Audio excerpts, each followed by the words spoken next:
Hello বন্ধুরা, কেমন আছো বলো। তা আজকেও আবারও একটি নতুন শাড়ি পরে হাজির হলাম তোমাদের মাঝে। আজকের ব্লগটা হচ্ছে অষ্টমীর সকাল, শারদীয় দুর্গাপূজা অষ্টমীর সকাল।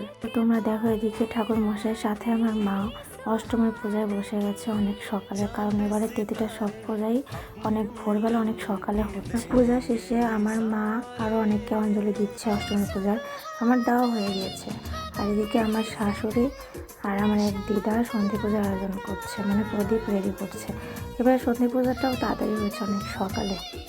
আর এই ফাঁকে আমরা দুই বোন একটু ভিডিও করে ঢং করছি আর কি। ও সেজে এসে আমাকে বলছে, দিদি আমাকে নিয়ে একটা ভিডিও করলি না? তো করলাম আর কি, সুন্দর করে সেজে এসেছে আমার কিউট বোনটা, খুব ঢং করতে পারে। এবার শুরু হলো প্রদীপ প্রজ্বলন, সন্ধি পূজার প্রদীপ প্রজ্বলন। আমরা সবাই মিলে প্রদীপ প্রজ্বলন করছি। দেখো দৃশ্যটা অনেক সুন্দর, তাই না?